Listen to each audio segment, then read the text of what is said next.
There once was a legend about treasures and gold, about all things magic, about a girl and her boy.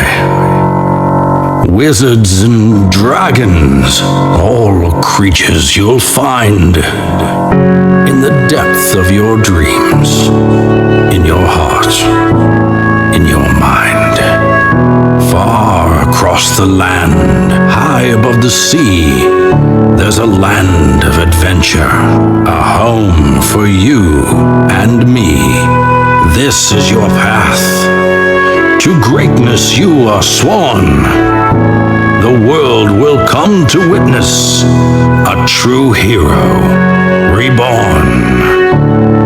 Now, take a deep breath as the story unfolds, because this is the legend of a tale untold.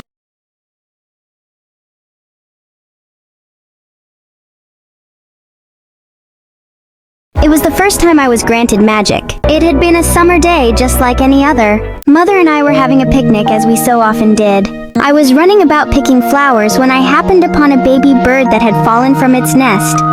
"Mother, come quickly!" I squealed. Mother pranced over to me, holding up her navy blue gardening dress. Her long, blonde hair flipped up and down behind her. What have you found there, dear? "Look, Mother, the poor little bird." Her soft, smooth voice always puts me at ease. Mother pointed at the nest in the tree just above us before scooping the creature up and placing it in my little hands.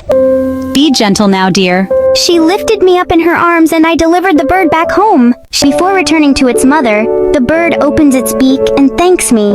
"What's your name?" Glade. My mother had explained to me the magic of Glamora prior to this. People could be gifted magic from elves by doing good deeds. I had once asked her how the other clan was granted magic, but she could not say. All she said was she would tell me everything when I was older. I wake again to the smell of decaying flesh. I'm not certain if it's from the banquet last night or it's just lingering in the air. I rise up and begrudgingly shake off the bear fur keeping me warm. My feet hit the stone floor as I leave my bed. I didn't have to decide what to wear because I only had one garment. A brown leather bodysuit and leather shoes. Brickwood, a rugged hunter living in a castle, begins his day with a sense of routine and resignation.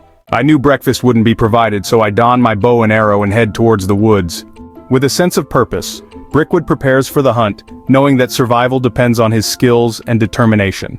Before I can exit, an orc stops me. "Let me through," I demanded. Orc is a difficult language to understand, but within my years of staying at this castle, I've come to understand it. Where do you think you're going? Do you have permission to leave the castle? Damn, orcs. Revolting creatures. Not a pure bone in their body. I'm just going to catch me some breakfast if that's alright with you. The orc grunts but eventually lets Brickwood pass, a small victory in the daily struggle for autonomy. I figure I'll catch a deer or something substantial like that. I've had far too many squirrels lately. A mother deer has wandered away from her baby to find better grass. The fawn rests and waits for her. I prepare my arrow, placing it just so. It looks so helpless I almost feel bad for killing it. As Brickwood goes to release the arrow, another brushes his shoulder, barely missing him. The fawn is spooked and runs towards its mother. Damn it, it seems I've got some competition. I swing around to face my enemy, but instead my eyes fall on a huntress pulling off her green velvet hood to reveal her long golden locks. A red-tailed hawk is perched on her shoulder. Her golden dress blows with the wind. Her eyes are the color of chocolate, matching Brickwood's own. You were really going to deprive a mother of her only child? Her words pierce Brickwood. She speaks as if she knows this deer personally. Evergreen turns to the mother deer who is shielding her fawn. It's all right. This man won't bother you anymore. As if they understood her words, both deer take off into the woods. Thanks for that. I wasn't hungry anyway. Brickwood turns to leave before he's hit in the head with an apple. The woman laughs at him like he's a fool. There, breakfast. She giggles. Next time, leave my friends alone. I can't help but laugh at this. Those two deer are your friends? Indeed, they come by my cottage every morning. How do you know that was her only child? She smiles. She told me. Evergreen strokes the hawk's feathers gently. You've got a friend there. Brickwood is already wondering how she managed to tame a hawk. His name is Glade. Did he tell you that too? She laughs at him. You can't understand them, can you? Oh, and you can. She simply nods. What's your name? Evergreen, what's yours? Brickwood. She smiles and Brickwood smiles back. She appears to be studying him. I'd better be going now. Brickwood turns to leave. Thank you again for breakfast. She smiles as he walks away. What a strange girl. He was tall, with silky-looking brown hair. His eyes were the same color as mine, and he both intrigued and bothered me. He was ready to kill without warning, but he didn't seem like a killer. He was a puzzle to me, one I thought I'd never get a chance to solve. It was at times like these when I thought of my mother. Would she have tried to put the pieces together or just left it alone? I longed for her touch just a moment longer.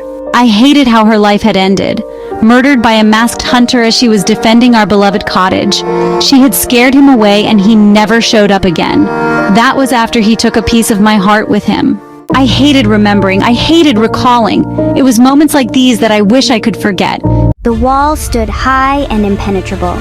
I knew I couldn't climb over it and there was no way around it. So there I sat dreaming of what secrets might lie behind it. I thought I told you to stay away from there.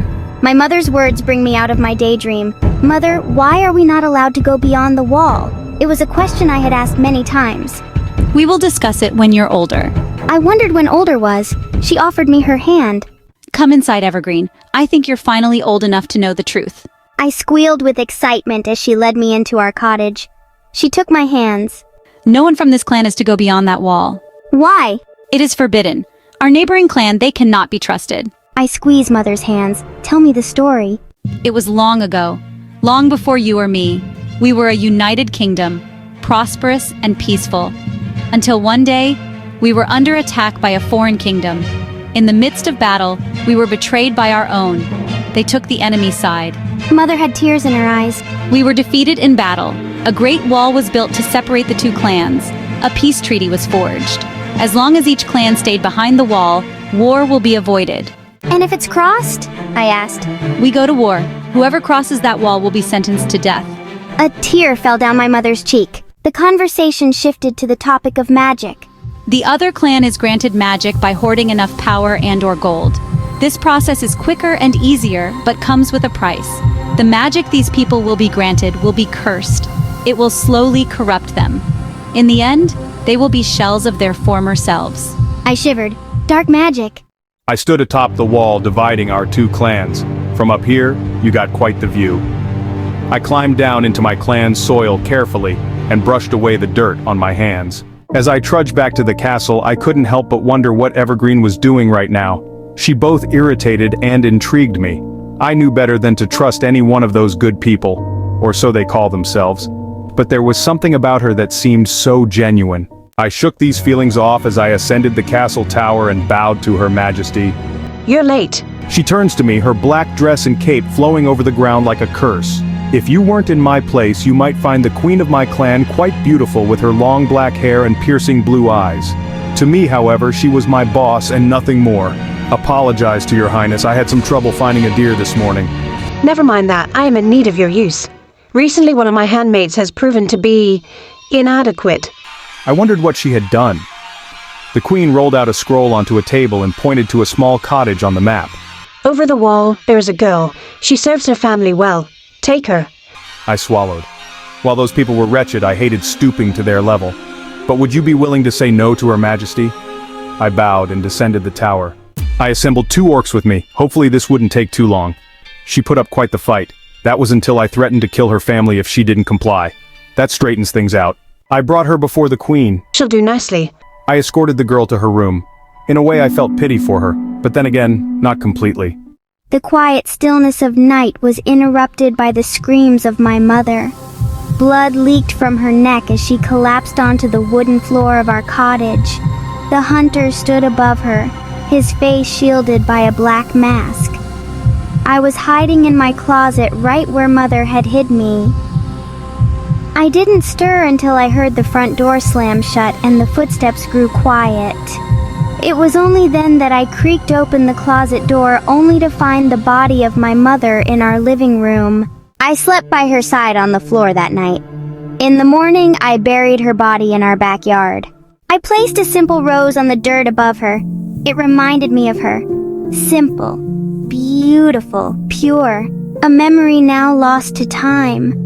I traced the indentations of the brick with the tips of my fingers. Now I understood why we were never to go over this wall. My only hope is the man who took the light out of my life would be sentenced to death. I hid underneath my blanket in terror, trying to block out the noise outside my bedroom. Someone had gotten inside. The noise wasn't the worst of it, though. No, the worst of it was the cold, defining silence that followed it.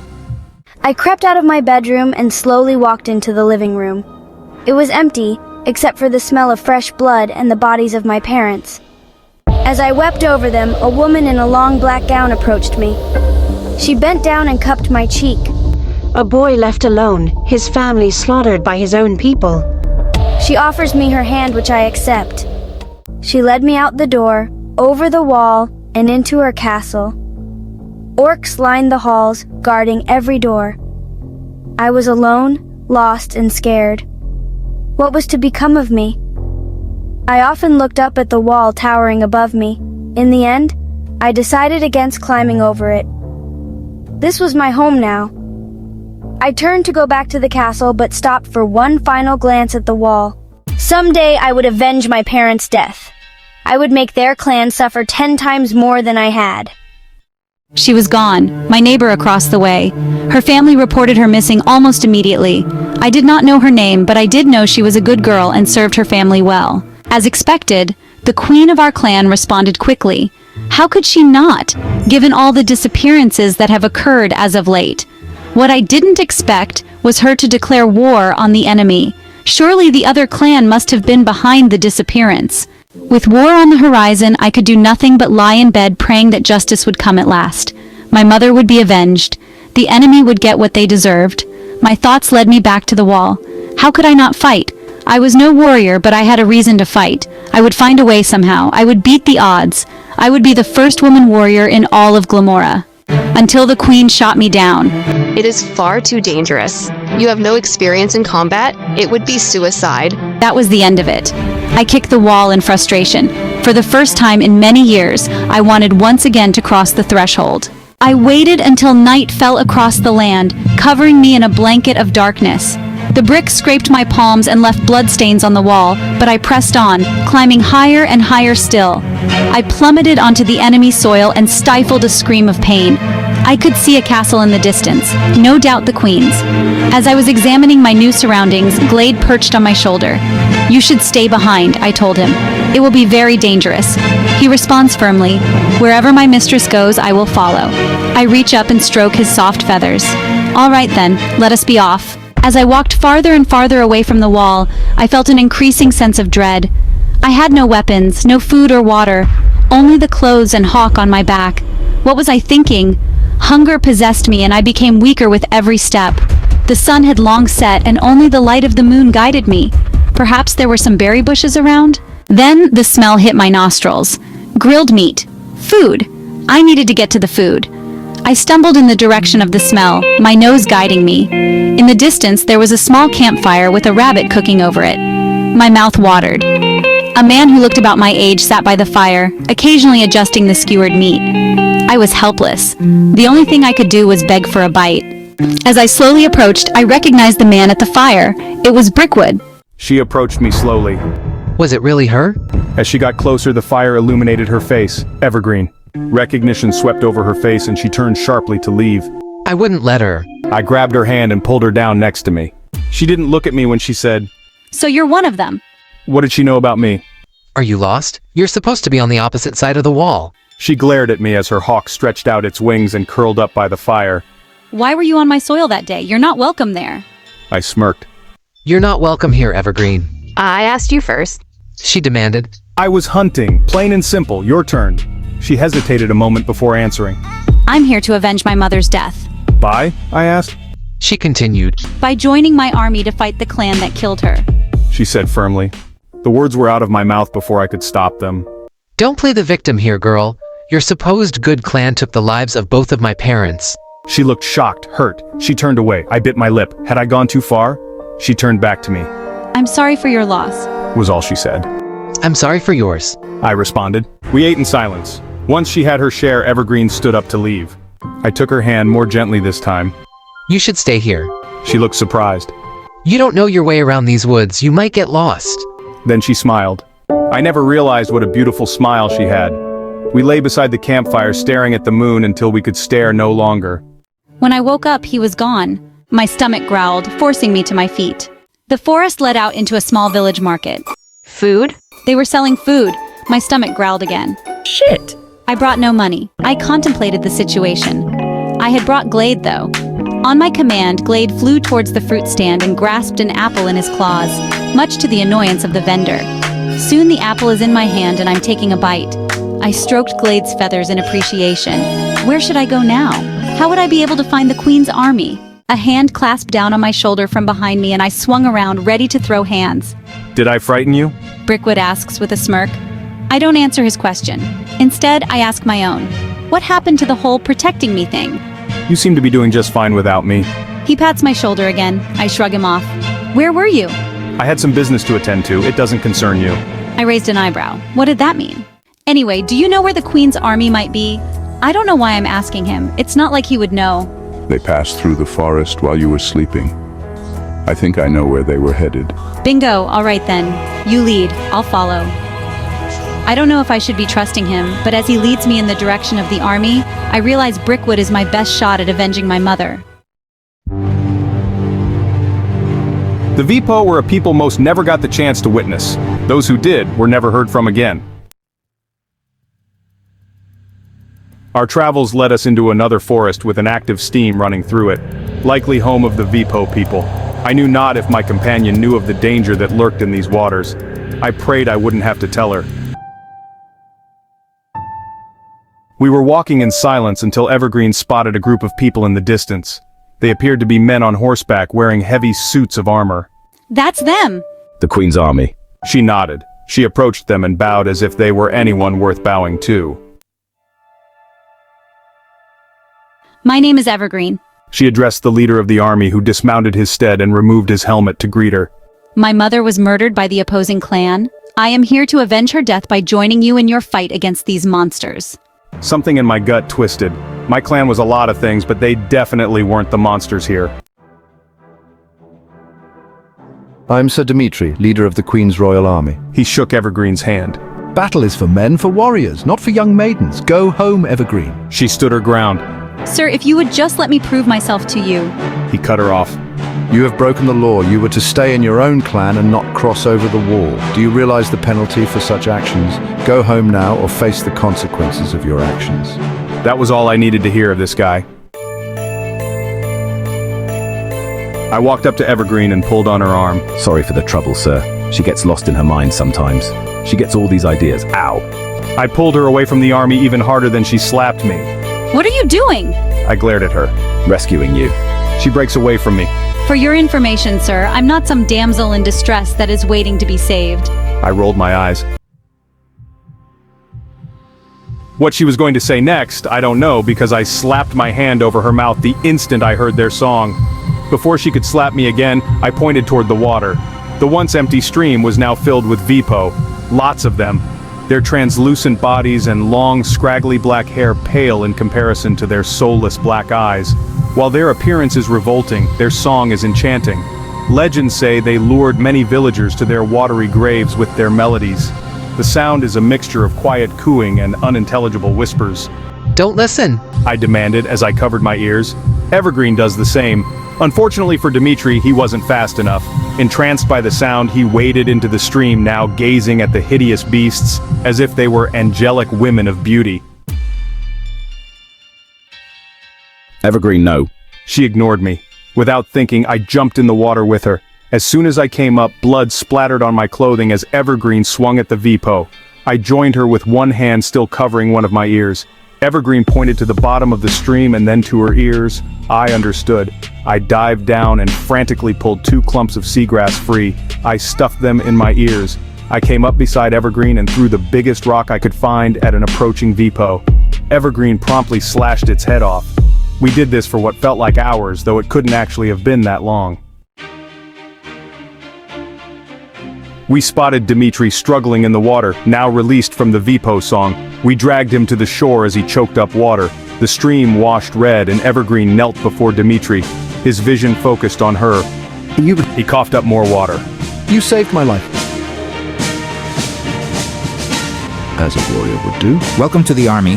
A cheering arose from the army members as Evergreen helped Dimitri to stand.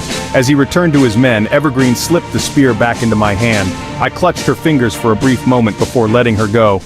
The wood thickened and the sun became hidden by clouds and tall tree branches. The path wasn't so much man-made as it was a deer trail blocked by brush and fallen trees. As we navigated our way through the forest, we came upon a broken wagon with a small family sitting beside it. The woman looked to be in her 40s based on her red hair turning gray. She clutched her young boy's hand tightly. She had her free hand resting on her pregnant belly. Stop for a moment. I heard Brickwood give the command and followed him over to the woman's side. My name is Brickwood. What's your name, little friend? Christopher, Mommy needs help. The baby is coming now. As if on cue, the woman tensed as her body began contracting. I grabbed her hand instinctively. She squeezed it tightly. My name is Evergreen. We are going to help you.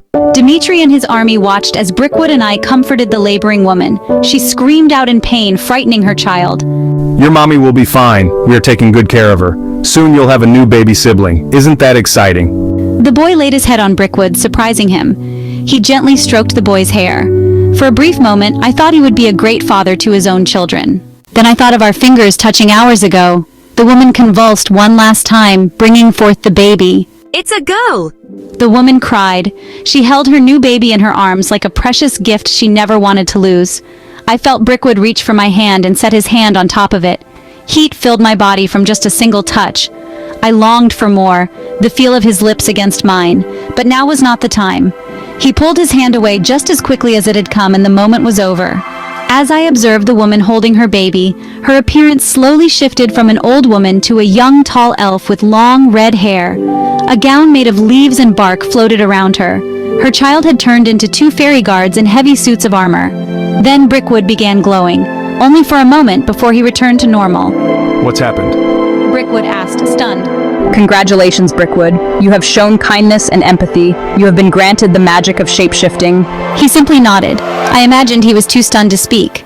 Remember, Brickwood, The elf had taken on a new, serious tone. magic is shaped by the person wielding it.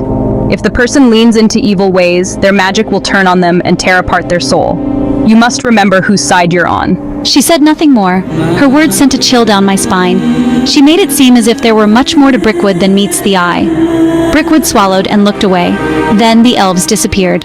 What did that mean? I asked Brickwood. No idea. But I knew he did. At the edge of the wood there is known to live a wood elf. It was at his cottage that we would be spending the night. Dimitri knocked twice on the little wooden door of the quaint little cottage. A short and rather pudgy old elf with a long red beard opened the door with a smile. He was covered from head to toe in leaves of various sizes and colors. My old friend, I see you've come to visit once again. Dimitri shook hands with the elf as he led us inside his cottage. Hagglethorn will house us tonight before we launch a surprise attack on the castle in the morning. I looked around the little cottage as Dimitri said this.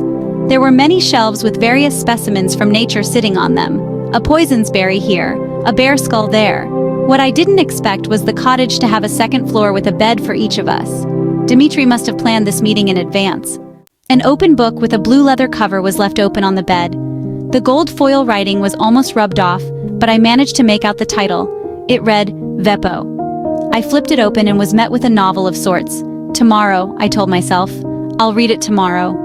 I took the bed immediately, and soon sleep fell over me. I didn't once notice the absence of the man I had just begun to trust. I didn't notice him slip out the front door, nor did I hear his footsteps as he walked away from the cottage. Oh, what a naive fool I had been. My queen. I bow to her just as the sun begins to rise. I have gathered inside information on your upcoming attackers. They are arriving very soon.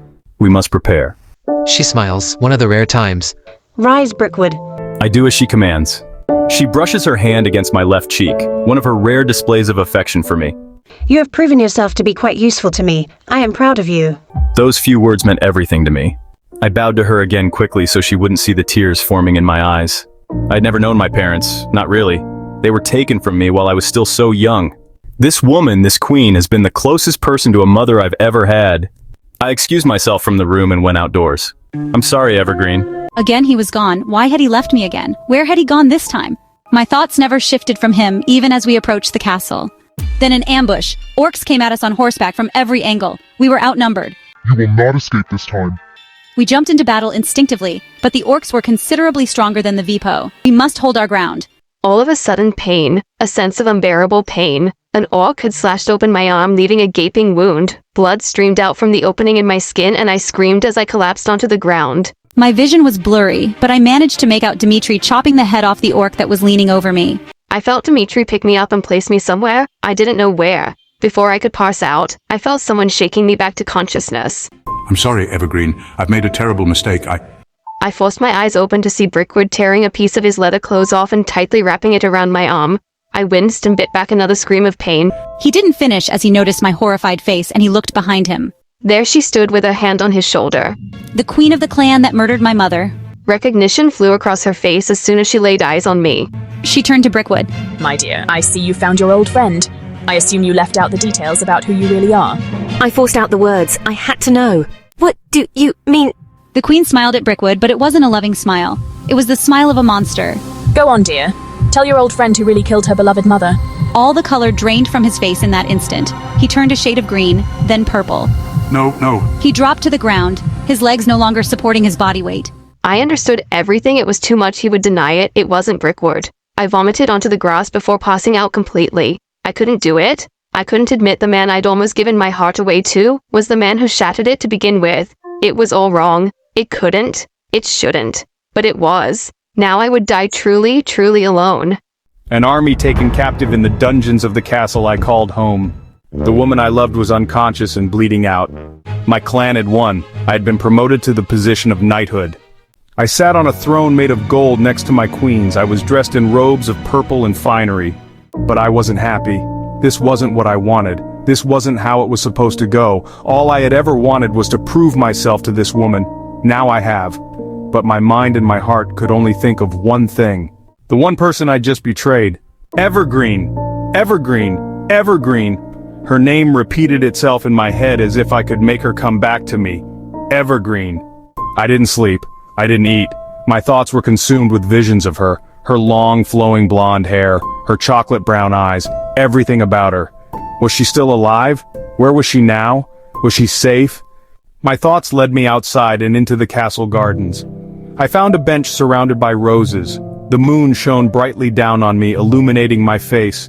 That's when the tears came. I no longer saw the garden, the castle, or the moon. I only saw her. The woman I loved, the woman I had betrayed. The woman that was most likely no longer alive. The sobs came fast, choking me, blinding me. My chest heaved in and out, desperate for air. I saw the bodies of my parents. I saw Evergreen bleeding. It was too much, too much. I ran. I ran all throughout the night and into the morning until my legs gave out. I was asleep before I hit the ground. My cottage stood warm and welcoming right where I left it. It doesn't matter. I kept telling myself. It doesn't matter. But it did. Promptly I busied myself with baking a pie, then set myself down to eat. Blood from my arm. The stitches were painful but necessary. The pie was passable. I had never been much of a baker. It was only when I looked out the window did I see him. He was passed out on the ground just beyond the wall. He was wearing purple robes that contrasted from his previous leather garments. He was asleep in my front yard. I felt my hand instinctively clutch my heart. I ripped it away. What was he doing back here? Why had he returned? How could he bear to show his face? With each step towards him, my anger grew. Sparks ignited inside my chest like a burning hot fire. When I kicked him awake, I kicked hard. Based on the cry of pain he let out upon waking, I'd say I might have even left a bruise. Then he saw me. We didn't hold eye contact for long, or at least he didn't. I watched him steady himself against the wall as he stood up. His eyes were red and bloodshot. Had he not slept? I let the defining silence ensue. If he came to say something, now was his time to say it. Evergreen. One word was all he managed to get out before his voice cracked and would allow no further communication. Then he was sobbing. The kind of sobbing I knew all too well. It was the kind of sobbing that had fallen over me the night my mother was killed. I felt tears of my own rise in the back of my throat. I struggled to fight them back down. He deserved to feel the pain that I felt. He deserved it. I said nothing for a minute, unsure whether or not to walk away. Before I could, he forced the composure over himself and looked me in the eyes. I'm sorry. He cleared his throat. I don't expect you to forgive me. I don't expect anything. I just hope you will listen. I felt my head nodding. I never knew my parents. They were taken from me when I was a young boy. The queen took me in and I've always seen her as kind of like a mother. All I ever wanted to do was prove myself to her so that she would love me. So when she tasked me with killing this woman, I agreed without thinking. He was shaking. I'm sorry, he said again. Followed by a week. I love you. He turned away. He was crying again. This time they were silent tears. He began walking away, climbing over the wall, removing himself from my life. I choked back a sob. He disappeared over the wall. Only then did I let the tears flow. They came so quickly they blurred my vision. I love you too, I managed. My bed. I needed my bed. I stumbled back towards my cottage breathlessly. It was okay, I was okay, but nothing was okay. It would never be okay again. The house looked the same as the night I left it. The lights were off, blood was on the floor, my parents were dead. I never thought I would come back here, but now I never want to leave again. As I turned into the hallways I saw it, my parents' room. With a few shaky steps I entered it. There were a few drawers with letters sticking out of them. Upon closer inspection I discovered they were love letters from my parents to each other. I was shocked to find out my dad was from the other clan, the clan that I had just helped win the battle. Mom was from here though, they never told me that. At the bottom of the stack there was a wrinkled paper that looked different from the others. I picked it up to examine it and the words that greeted me made everything fall into place. But the truth was terrifying. Written in blood red on the page it read, "Surrender or else," signed with black ink, Queen Knight cast. It all made sense. My clan didn't kill my parents, the woman I almost called a mother did. With this new discovery my heartache was replaced with a new rage I never knew I could feel. There was no more crying. There was only bloodlust. I walked out of the house, paper in hand, no longer afraid, no longer hesitating. When I thought of the queen, I saw red. I was awoken by Glade gently pecking away at my palms. My eyes focused on Brickwood at the foot of my bed. I bolted upright. You didn't lock your door. Brickwood, what? No time, it's important. It was all her. He told me of how that woman had killed his parents, then manipulated him into becoming a killer himself. He told me of his parents. He told me everything. I listened. I understood. She took everything from me. I listened. I understood. I need your help. We are going to kill this monster and take back our clan. He said it with a new fiery passion that I had never heard from him before. I nodded. Yes, we are. All of a sudden things were back to normal. It was okay again. We were okay again.